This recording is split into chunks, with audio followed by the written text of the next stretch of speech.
गुरु ब्रह्म महिमालिक शरण, गुरु ब्रह्म महिमालिक शरण, गुरु ब्रह्म महिमालिक शरण। मु महिमा वास्तु सेवा तरफरु आपण मानकु स्वागत करुछि। आज एपरि एक विषय कुहाजिब जहा प्रत्येक मनुष्य पक्षे निहाती जानिबा दरकार। सन्यासी, गृही सन्यासी और बानप्रस्थ यहाँ मध्यरे पार्थक्य कौन अछि? आउ मनुष्य जन्म ठारू मृत्यु पर्यंत तार यौवन विषय कहुब। वृद्ध बयस को चतुर्थ अवस्था कहीं कहुए? यह एक गल्प माध्यम मु कहूची। से गल्पटी को मन ध्यान दे शुणु। गोटे गाँव जने महिमा भक्त थिले। से दैनिक रात्रि 4टारू स्नान शौच होई खंजनी खंडिए धरी भीम भोईंकर भजन गान करती, चौदिशा पाठ करती, अवकाश पाठ करती। दैनंदिन तांकर ताहा कर्म थिला। किंतु तांको स्त्री यहाकू सर्वदा विरोध करी आसुथिले। सेदिन रागरे बिछणारू उठी जाई कहले, तमे कौन आमको शोईदब नहीं? तमे जदि बाबा हेब चली जाऊ ना, बाबा सांगरे बुलिव, बाबा हब, भिक मागिकी खाइब, जाओ। हाँ, तमे तो जीव, तम पिला छुआ को सांगरे नहीं जाओ। ये पल को मु संभाली पारिबि नहीं, तमे नहीं जाओ। तमे जाओ, छुआ को नहीं जाओ, ता पछे पछे मु भी तम सांगरे पळे जीवी, माताजी हेकी रहिबी। मोर किए एते कष्ट करिवो? से व्यक्ति जनक कहले, तमे टिके शांत हुओ, मु सब कथा कहूची सुन। मोर आउ बाबा हेबार बयस नाही। जेउ माने बाबा हुंती से माने प्रथम अवस्थारू बा बाल्य कालरू ब्रह्मचर्य पालन करी वैरागी हुंती, तापरे जाई से बाबा हेबे। आउ वृद्ध बयस रे केही जने बाबा होई पारिबे नाही, किंबा तांको बाबा समाज स्वीकृति देब नाही। बाबा समाज जदि स्वीकृति न देब, खाली बाबा पोशाक खंडे पिंधि देई बुलिले कौन लाभ हेब? ये तो घोर पाप हेब, नरकगामी हे जीव। पूर्व कालरू कौन थिला ना 5-7 वर्षरू संतान माने गुरुकुल आश्रम रे रही ब्रह्मचर्य विधि पालन करी शरीर रे बल, वीर्य, शौर्य, संयम और धर्म ज्ञान वृद्धि करि पारुथिले। 25 वर्ष किंबा 30 वर्ष बयस रे विवाह होई गृहस्थ नीति जहा गुरुंक पाखरु शिक्षा करिथिबे, ब्रह्मचर्य पालन विधि रे वंश रक्षा करने निमित्त नियम अनुसार संसार करुले। जहा कि संसार करिवार नियम अच्छी गोटे। संसार जे करिवे नाही ता नुहे, संसार न कले तो संसार बुड़ी जीव। संसार करिवे किंतु तार गोटे नियम अच्छी। तो तांको स्त्री कहले, मते सेगुड़ाक बुझा ना जमा। भागवत सिना मु पढ़ी नहीं, मूर्ख लोक। मु तो भागवत शुणुची, प्रधानवर मौसा दैनिक पढ़ुचंती, मु तो शुणुची संध्या बेले। सेतिरे परा लेखा अछि, सेदिन पढ़ुतले, बयस तृतीय प्रापते बने चलिब तप अर्थे। बयस तृतीय प्रापते, जेतेबेले तृतीय अवस्था आसीजिव से समय ବନକୁ ଗମନ କରିବ, ବାବା ହେଇଯିବ। ଇଏ ଲୋକଟି ଠୋ ଠୋ ହୋଇ ହସିଲା। ତମେ ତାହେଲେ ଏଇଆ ବୁଝିଲ? ତମ ବୁଝିବାଟା ଭୁଲ। ତାହା ବାବା ନୁହେଁ, ତାହା ହେଉଛି ବାନପ୍ରସ୍ଥ। ଏ କଳିଯୁଗର ଆୟୁ 80 ବର୍ଷ। 120 ବର୍ଷ ଥିଲା, ବର୍ତ୍ତମାନ ତାହା କମି 80 ବର୍ଷ ହୋଇଯାଇଛି। ଯେତେବେଳେ 120 ବର୍ଷ ପରମାୟୁ ଥିଲା, ସେହି ସମୟରୁ ଏ ବାନପ୍ରସ୍ଥ ନୀତି ପ୍ରଚଳନ ଥିଲା। ପୂର୍ବ କାଳରେ ବନଚାରୀ ଭାବେ ତାହା ସାଧନ କରିବାକୁ ହେଉଥିଲା। ଏହା କଳି ଯୁଗରେ ବି ନଥିଲା, ସତ୍ୟ ତ୍ରେତାଦି ଯୁଗମାନଙ୍କରେ ଥିଲା। ପ୍ରତ୍ୟେକ ଯୁଗରେ ଏହା ଥିଲା। ଏବେ କିନ୍ତୁ ଆଉ ନାହିଁ। କାରଣ ସେତେବେଳେ ସେମାନଙ୍କର ମଜ୍ଜାଗତ ପ୍ରାଣ ଥିଲା। ବର୍ତ୍ତମାନ ଆମର ଅନ୍ନଗତ ପ୍ରାଣ। ଅନ୍ନ ନ ଖାଇଲେ, ଆମେ ଅନ୍ନ ଭକ୍ଷଣ ନ କଲେ ଆମେ ବଞ୍ଚିପାରିବା ନାହିଁ, କି ଆମର ପ୍ରାଣ ରହିବ ନାହିଁ, ପ୍ରାଣବାୟୁ ଉଡ଼ିଯିବ। ତେଣୁ ଆମ୍ଭ ପାଇଁ ବାନପ୍ରସ୍ଥ ନିଷେଧ।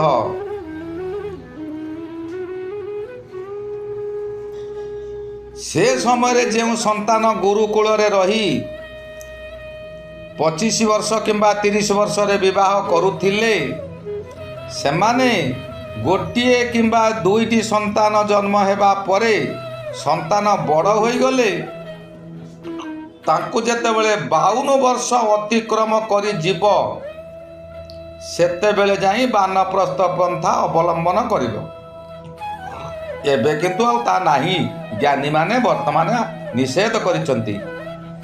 ବାନପ୍ରସ୍ଥ ନୀତି ହେଉଛି ବନରେ ବାସ କରିବା, ବନ ଜାତୀୟ ଶାକ ଓ ଫଳମୂଳ ଦନ୍ତ ଦ୍ୱାରା ଚର୍ବଣ କରି ଭକ୍ଷଣ କରିବା ଏବଂ ସମସ୍ତ ଋତୁ ତାପକୁ ସହ୍ୟ କରିବା। ସେଥିପାଇଁ ଭାଗବତରେ ଲେଖା ଅଛି, ତମେ ଯେଉଁ ଭାଗବତ କଥା କହିଲ, ସେଇ ଭାଗବତରେ ଲେଖା ଅଛି, ପଞ୍ଚ ଅନଳ ଗ୍ରୀଷ୍ମ କାଳେ ତାପ ସହିବ ତପୋ ବଳେ, ବରଷା କାଳେ ବରଷଣ ସହିବ ସମସ୍ତ କଷଣ, ଆକଣ୍ଠ ମଗ୍ନେ ପଶି ଜଳେ ରାତ୍ରେ ବଞ୍ଚିବ ଶୀତ କାଳେ। ଆକଣ୍ଠ ବୋଲି କଣ୍ଠ ପର୍ଯ୍ୟନ୍ତ ଜଳରେ ପଶିବ ଶୀତ ଦିନ ରାତ୍ରିରେ, କଣ୍ଠ ପର୍ଯ୍ୟନ୍ତ ଜଳରେ ପଶି ତପସ୍ୟା କରିବ। ଏମନ୍ତେ ନାନା ଦୁଃଖ ସହି ତପ କରିବ ବନେ ରହି, ଯେ ଅବା ଶାକ କନ୍ଦମୂଳ ବନେ ମିଳିବ ଯେବା ଫଳ, ଅଗ୍ନି ତପନେ କରି ଶାକ। ଅଗ୍ନିରେ ହେଉ କିମ୍ବା ତପନରେ ହେଉ, ତପନ ଅର୍ଥ ସୂର୍ଯ୍ୟ କିରଣ, ଭକ୍ଷିବ ଫଳ ମୂଳ ଶାକ, ପାଷାଣେ କୁଟି କିମ୍ବା ଦନ୍ତେ ଭକ୍ଷଣ କରିବ ବନସ୍ତେ। ସେତେବେଳେ ଲୋକମାନଙ୍କର ଦାନ୍ତରେ ବି ଶକ୍ତ ଥିଲା। ସେମାନେ ବହୁ ଶକ୍ତ ଜିନିଷକୁ ମଧ୍ୟ ଦନ୍ତରେ ପେଶି ପାରୁଥିଲେ। ବର୍ତ୍ତମାନ ତ ଆମର ଦାନ୍ତର ଶକ୍ତି ନାହିଁ। ଗୋଟିଏ 15 ବର୍ଷର ପିଲାକୁ ଯଦି କହିବ, ସିଏ ବି ଖାଇପାରିବ ନାହିଁ। କାରଣ ସେ ତା ପିଲାଟି ଦିନରୁ ପାନ, ଗୁଟୁକା, ବିଡ଼ି, ସିଗାରେଟ ଅଭ୍ୟାସ କରୁଛି, ଯାହାଦ୍ୱାରା କି ପାନ ଓ ଗୁଟୁକାରେ ଥିବା ଚୂନ ଅଂଶ ଦାନ୍ତର ମାଢ଼ିକୁ ନଷ୍ଟ କରିଦେଉଛି, ଦାନ୍ତର ଶକ୍ତି ମଧ୍ୟ କମାଇ ଦେଉଛି, ଆଉ ଦାନ୍ତ ମଧ୍ୟ ଆବଡ଼ା ଖାବଡ଼ା ହେଇଯାଉଛି। ତମେ ଯାହା ଖାଇବ ତା ଭିତରେ ପଶିଯିବ, ଆଉ ଦାନ୍ତକୁ ଦାନ୍ତ ଠିକ୍ ଖାପ ଖାଇବ ନାହିଁ। ଖାପ ଖାଇଲେ ସିନା ତମେ ତାକୁ ପେଶିବ। ମନେକର ତମେ ଗୋଟେ ବିରି ପେଶୁଛ, ବିରି ପେଶିବା ଯଦି ଗୋଟେ ଫାଳ ଖାଇଗଲା, ଆଉ ଏଥିରେ ବିରି ପେଶି ଫାଳ କରି ହେଉଛି କି? ତାହା ଗୋଟା ଗୋଟା ଗଳି ପଡ଼ୁଛି। ସେହିପରି ଆମ ଦାନ୍ତର ଆଉ ନିର୍ଦ୍ଦିଷ୍ଟ ସମାନତା ନଥିବ। ଗୋଟେ ଉପରକୁ ଉଠି ଯାଇଥିବ, ଗୋଟେ ଭିତରକୁ ପଶି ଯାଇଥିବ। ଆଉ ଆମେ ଚୋବେଇକି ଖାଇବା କେମିତି? ଆଉ କିଛି ଦିନ ପରେ ଆମ ଦାନ୍ତ ବି ରହିବ ନାହିଁ। ଏହାର କାରଣ ବହୁତ ଅଛି। ଆହୁରି କେତେ କଠୋର ନୀତି ଅଛି, ଯାହା କଳିଯୁଗ ମାନବଙ୍କ ଦ୍ୱାରା ସାଧିତ ହୋଇପାରିବ ନାହିଁ। अनित्य देह संसार को धरी प्रकृति विलास सुख भोगरे निमज्जित होई यौवन समय रे शक्ति थिबा अवस्था को अज्ञान रे आमे अतिबाहित करि देउछंती। जरा अवस्था आमर दुर्बल शरीर कौनसी साधन भजन करने को बल नथिबो। हाँ मु कहूली वृद्धावस्था को कहीं चतुर्थ अवस्था कह जाए। मनकर गोटे मनुष्यर आयुष है 80 वर्ष, ताकू 4 भाग कर दिया जाऊ। प्रति भाग पड़िला 20 वर्ष। प्रथम 20 वर्ष यौवन रहिब पिलार पादरे। गोटे बालक तार पादरे तार रहिब यौवन। यौवन एक ज्वलंत अग्नि सदृश्य, से किछि माने नाही। तेणु से पिलाटी कौन करे ना, जे टिके टिके कथारे रागी जीव। रागी जीवा समय से गोड़े सबू जिनिस फिंगी देव बा गोड़े भांगिकी नष्ट करदेव। पानी कादुआ जेते जहा भी हेउ से कादुआरे पशिकी चली जाऊ सब बेले पानी होउथिबो, किंतु ताको ठंडा धरिब नाही, कारण तार यौवन उत्तप्तटा रही पाद तले। से उत्तप्त ठंडा को ग्रहण करि पारिबो नाही। 20 रु 40 वर्ष जोटा कि द्वितीय यौवनर द्वितीय पाहाच, से समय तार यौवन रहिब लिंग चक्र रे। पादरू उठी आसिब लिंग चक्र को। लिंग चक्र रे जेतेबेले यौवन रहिब सेतेबेले सी संसार ना करिवा पई इच्छुक प्रकाश करिवो किंबा संसार करिवो। सेही समय संसार कले जेउ संतान उत्पत्ति हुए हेबो से संतान दीर्घायु और बलवान हेबो। 40 वर्ष परे बा द्वितीय अवस्था परे तृतीय अवस्था रे जे संतान हब ता दुर्बल हेब। जेपरी गोटे बोईतालु गछ बा गोटे कखारु गछ प्रथमे बड़ बड़ कखारु हेब। गछ मरी आसिला बेलू जो कखारु गोटे हम से छोटिया छोटिया हम, ताको कहती एटा करमा फल। गछ मरिबा समय जो फलटा हुए ताला करमा फल। जब 40 वर्ष पर जो संतान हेबो ताहा दुर्बल रहिबो, रोगाक्रांत हेबो, आ से बापा मांकर सेवा मध्य करि पारिबो नाही। 40 रु 60 वर्ष हला तृतीयटा आसिला छाती ऊपर को वक्षस्थल को। वक्षस्थल रे यौवन रहिला 40 वर्ष रु 60 वर्ष सबू जाक सह्य करि पारिबो। जेते कष्ट आसु गध भलिया खटिबो, जेते कष्ट को सबू से सह्य करि जीवो। केपरी मो पिलांक पाई मु संचय करी किछि रखिबी, घर करिबी, गाड़ी करिबी, कौन करिबी, मो पुअर बाहागर हबो, मो झियर बाहागर हबो, यही परि विभिन्न चिंता ता मुंडरे पशिबो। सेते बेले यौवन थिबो वक्षरे। 60 वर्ष परे यौवन पळे आसिबो मुख को, माने मुह को। यह पुरुष और स्त्री उभयंग पक्षरे समान। खाली पुरुष पक्षरे नुहे किंबा खाली स्त्री पक्षरे भी नुहे। सेते बेले लक्ष्य करथिबो 60 वर्ष हो गले, बुढ़ा बुढ़ी हो गले। बुढ़ा बुढ़ी समय रे नाती नातुणी को दुनिया प्रकार अश्लील भाषा रे कहती मजाक। जो स्त्री लोक जो नारीटीए युवती अवस्था रे लज्जाशीला थिबो, से कथा शुणिले लाज मारिबो, मुह बुले के पळेबो, कहिले नाज मारिबो, मुह बुले के पळेबो। किंतु 60 वर्ष परे से ता नाती को डायरेक्ट कहब, हरे टोका तू कौन मत बाहा हबू। ସେତେବେଳେ ତାର ଲାଜ ସରମ କିଛି ନଥିବ, କାହିଁକିନା ମୁହଁରେ ରହିଲା ଯୌବନ। ଯୌବନ ବଳରେ ତାର ମୁହଁ ରହିଲା ଟାଣ। ପ୍ରତ୍ୟେକ କଥାକୁ ସେ ଖାଲି ମୁହଁରେ କହିବେ, କିନ୍ତୁ କାର୍ଯ୍ୟରେ ପରିଣତ କରିପାରିବେ ନାହିଁ। ଦେହରେ ଆଉ ଶକ୍ତି ନଥିବ। ଏହା ଗଲା ଚତୁର୍ଥ। ଏଇଆକୁ କୁହନ୍ତି 60ରୁ 80 ବର୍ଷ ହେଲା ଚତୁର୍ଥ ଅବସ୍ଥା ଓ ବୃଦ୍ଧା ଅବସ୍ଥା। ଆଉ ଯେଉଁ ତମେ କହିଲ ଯେ ତମେ ମାତାଜୀ ହେଇଯିବ, ନାରୀମାନଙ୍କ ପକ୍ଷେ ସନ୍ନ୍ୟାସିନୀ ହେବା ନିଷେଧ ଅଛି। ସନ୍ନ୍ୟାସୀମାନଙ୍କର ନିୟମ ଯାହା କହିଲି, ସେଥିରୁ ଯେଉଁ କଥା ସୃଷ୍ଟି ଆଦ୍ୟରୁ ନାହିଁ, ତୁମେ ଆଜି ତାହା କିପରି କହୁଛ?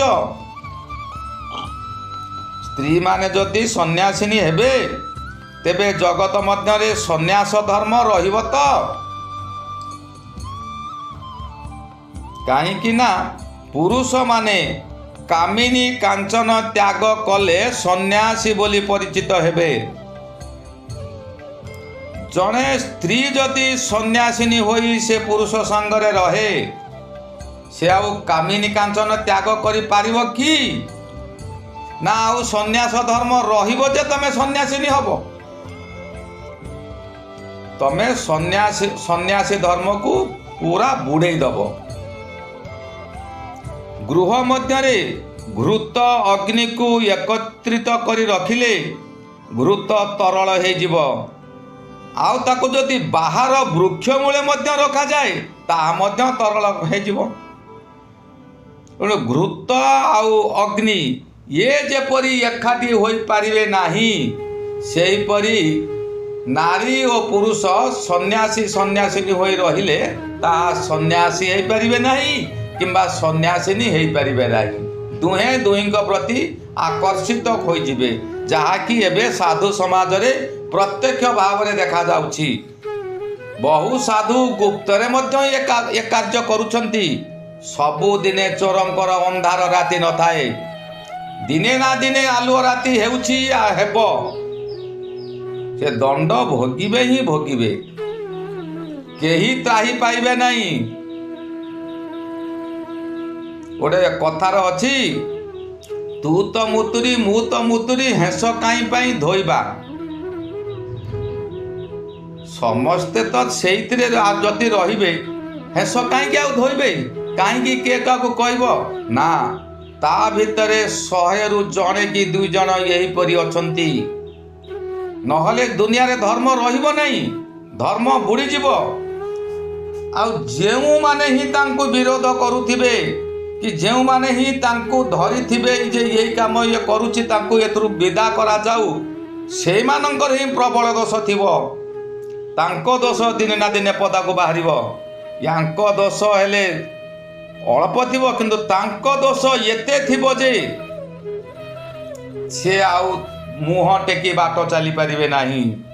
ହେଉ, ଆଜି ଏତିକି ଥାଉ। ଚାଲ, ମୋତେ କିଛି ଖାଇବାକୁ ଦେବ। ମୁଁ ଖାଇସାରି ଟିକେ ବିଲ ଆଡ଼େ ଯିବି। ବହୁତ ଦିନ ହେଲା ବିଲ ଆଡ଼େ ଯାଇନେଇ କି ବୁଲିକି ଦେଖିନେଇ। ଗୁରୁ ବ୍ରହ୍ମ ମହିମା ଆଲେଖ ଶରଣ, ଗୁରୁ ବ୍ରହ୍ମ ମହିମା ଆଲେଖ ଶରଣ, ଗୁରୁ ବ୍ରହ୍ମ ମହିମା ଆଲେଖ ଶରଣ, ଶରଣ ଶରଣ।